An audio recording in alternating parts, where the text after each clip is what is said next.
Well, hello everyone. I'm Todd Soul, and this is English 101 at MCC, section S06X.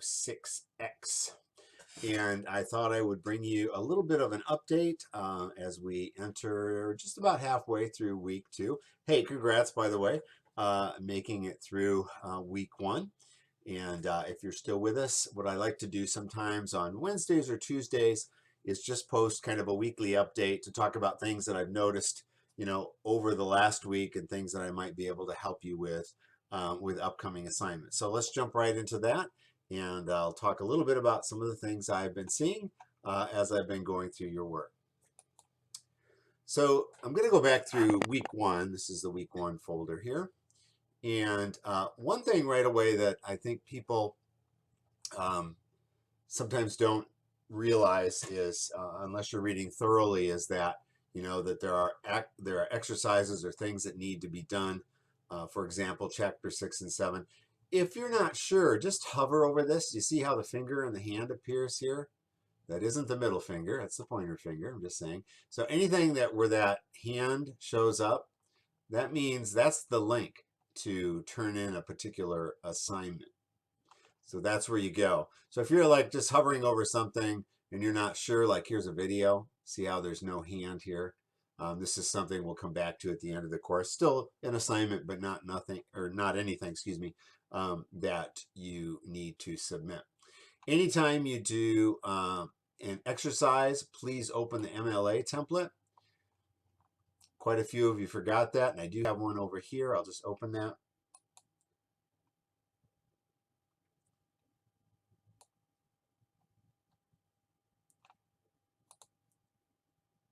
Sorry, it's taken me a couple steps to get where I want. This is not the MLA template. It will come up in just a second.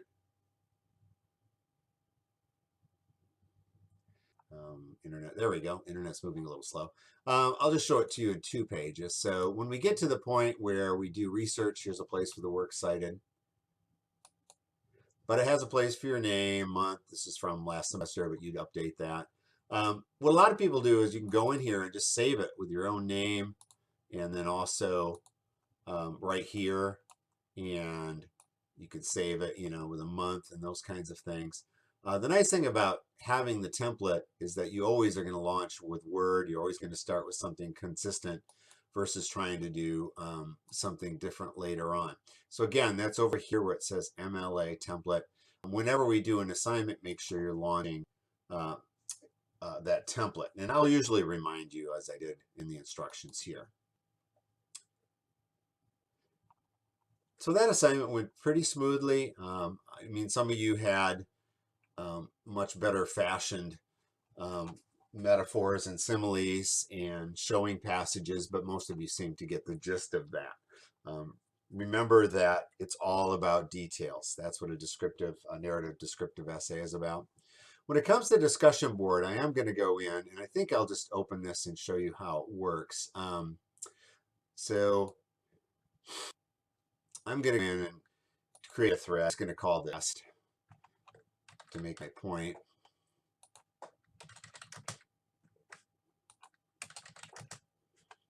And it's a little slow.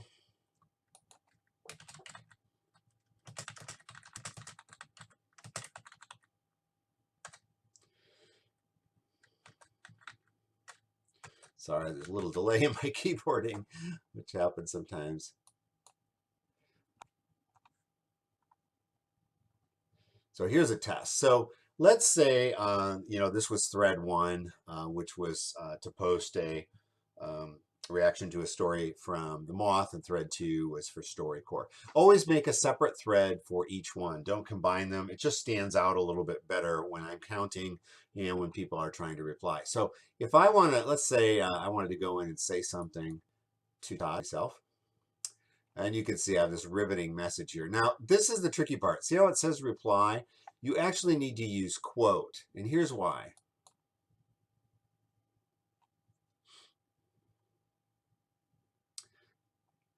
Great. So the thing is, it will show me the message and the author and the date, so that when I start typing, I can respond to that. And you can type it either ahead or you can type it below here. It doesn't really matter to me. And then you want to hit submit. The idea is that when we use quote, it's going to show me the entire context. Otherwise, I don't know what you're replying to. It's not always clear to whom as well. I'm going to cancel this out. That's one thing with discussion boards. And go back to that.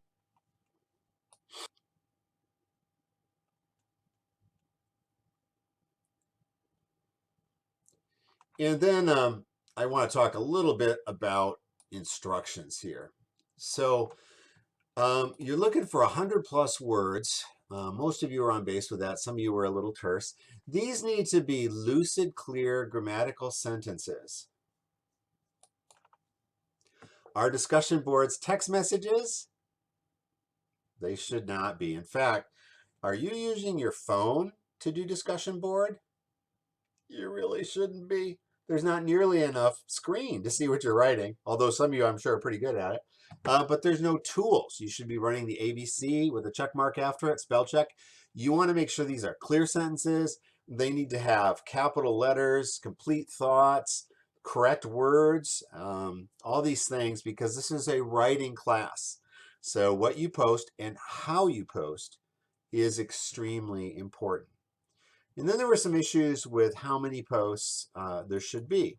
So you will have at least 2 threads per week. You'll have 2 initial posts. You can see here's thread 1, the moth, and thread 2, StoryCorps. And then you will have to reply to at least 3 other students with at least 5 substantive sentences. These are things, again, that should all be written lucidly and clearly. So if you have 6 replies and 2 initial posts, what does it add up to? 8. Try to get my hands in here. You should have a total of 8 posts. So anything less than that, you won't get the full 40 points. And then finally, when you are answering a thread, make sure you actually answer all the particular questions that are in there. So you might want to double check before you submit that you've taken the time to do that. All right. Let's move on to the essay. And I've just taken kind of a cursory look at these. The first thing I want to do is highlight the instructions. And this is the rubric, so hang on a minute. I'm going to get the instructions. Oh, hang on a second. I'm going to have to open that up again.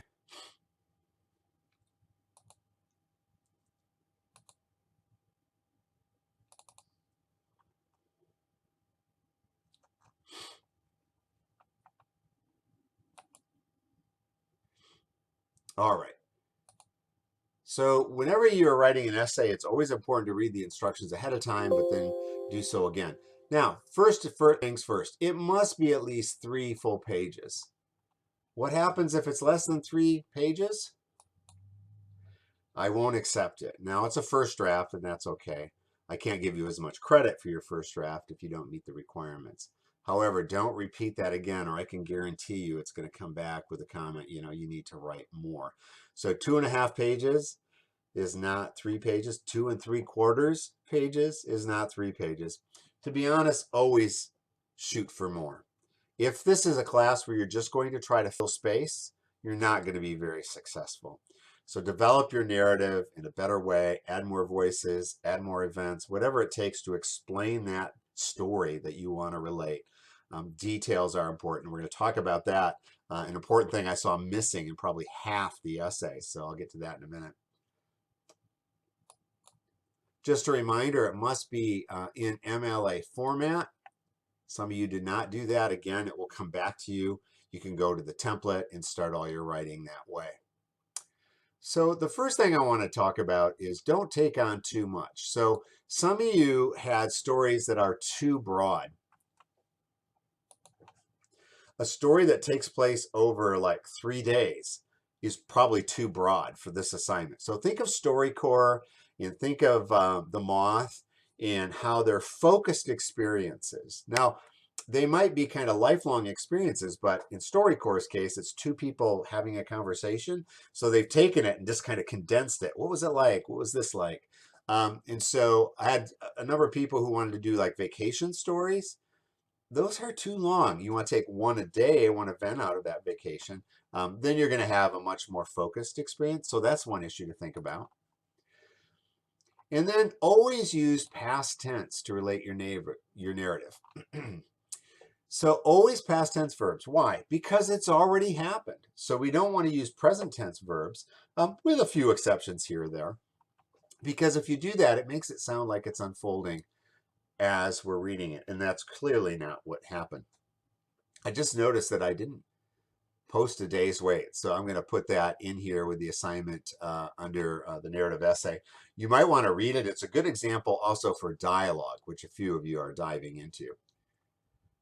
And then this is the most important thing. One paragraph of your narrative must be devoted entirely to description.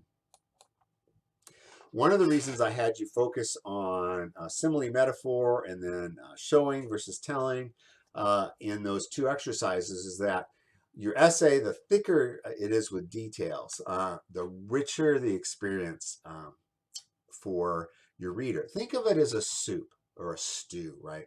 I love to make a good hearty soup, and I'll do minestrone, and it's kind of my kitchen sink soup, but I will put in always mirepoix, carrot, celery, and onion, get that going. I'll put in whole tomatoes. I'll pull in vegetable broth, and then I kind of look around for everything I'll have. Maybe some zucchini. Green beans are always a good addition. Always try to put some bean in there. I kind of like black beans myself. Maybe even a little Italian sausage or leftover chicken. And finally, I'll finish it up with some ditalini, which is this wonderful little macaroni, kind of, not really macaroni, I guess, but kind of roundish pasta. But if I just gave you the broth, you wouldn't be very satisfied. You say, well, this is not really a soup or a stew, is it, Todd? I would say 3/4 of the class, I cannot find a really well-developed descriptive paragraph. Where can you put that? You could put it at the beginning. You could put it in the middle. Maybe you'll wait toward the end, but most people, they probably want it in the middle or right away at the beginning, one of those two locations. Is a sentence a paragraph? No. Are 2 sentences a paragraph? No. Are 3 sentences a paragraph? No. Are 4 sentences a paragraph? Well, we're getting closer, but I still feel like my soup is missing something there. So please, please, please make sure you're taking time to write a descriptive paragraph. So I'm going to close this up. Just one more thing I want to say is that it must be done in Word format. So don't submit a PDF. I've got to update this. Only submit as a docx. And that's to allow people who want to make comments on your essay to do so. So when you're writing comments, can you do that on a PDF? There is a way, actually, but unless you have full Adobe Acrobat, you're not going to be able to do that. So only docx. Now, it is possible. A lot of people said, I'm having problems with Microsoft Word, and I think a lot of it, I'm not quite sure if you have like security or something that's interfering with it. You don't have to download anything. You're actually using Word online, so it might be an issue with how your computer talks to websites, which means your security might be set a little bit tight for that. But even so, if you want to use Google Docs, which is free to everyone as well, you can save it as a Word document. It's very easy to do. I've sent a couple people links. You could just Google how to submit a Google Doc in Word format. Just a couple of clicks and you're already there. So again, only Word format. Don't send me any shareable links. Sometimes they don't open for me. Sometimes there's nothing there when I get there. So it does need to be an actual document that you submit in Word. That's for all assignments, drafts, and essays. So let's go back into the week, see if there's anything else I wanted to talk about. Any questions, please let me know. You can do that here, or better yet, you can just send me an email. And then let's take a quick peek into week 2, which we're, like I said, almost halfway through.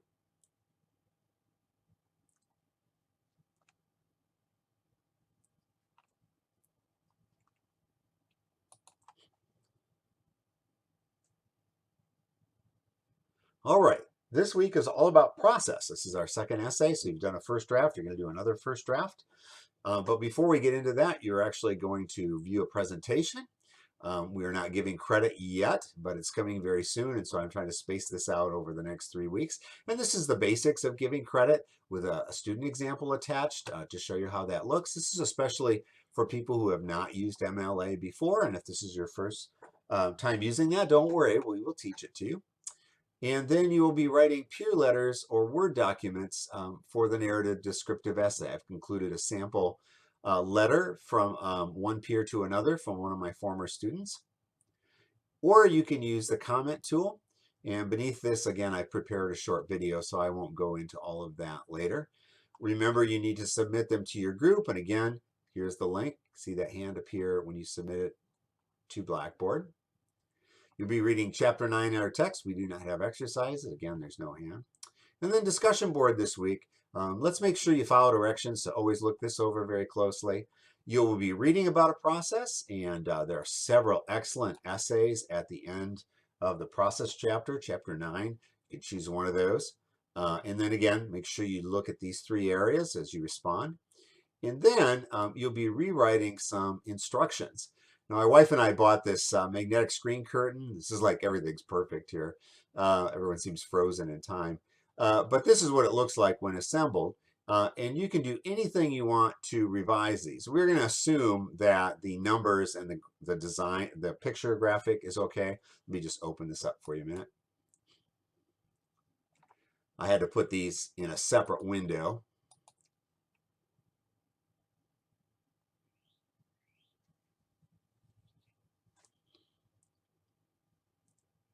And it's loading a little slowly. Here we go. So here are the instructions I got. And obviously you can tell this is, somebody probably ran Google Translate. So, the title and the diagram, we're going to assume those are okay. Okay. But this is, you need to look at it very carefully. You can rewrite these anywhere, any way you want. But there are some real problems with word choice, with spelling, the vocabulary in general, like this word pave. What the heck does that mean? We're not making a road. So you can rewrite these any way you like, but your goal is to create very clear instructions, and that'll be for thread number 2. And then lastly, you'll be submitting a process essay first draft. I've got a great one from Joanna, one of my students from MCC from a few years back, called Mass for Dummies. She's a devout Catholic and wanted to explain Mass because a lot of people don't know how it goes. And my wife and I often watch Mass, as we did during COVID. Although we are not Catholic, I do appreciate several things about the Mass. Again, your instructions for writing the essay here, and then again, the rubric for scoring it as well. And then we can talk about, all these things as we usually do when you submit. But we won't do that now. So I kind of went over it with this video, but I hope you'll take time to read it. And I wish you the best with your peer letters and comments, as well as your first draft of process. And pretty much now, from now to the end of the semester, something will be due and something will be submitted. You may have like a final draft due and then the first draft due, and then you'll be kind of on a schedule of writing essays.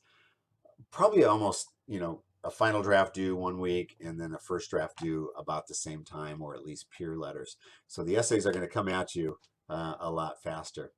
As always, take care, and we'll talk to you again soon. Bye-bye.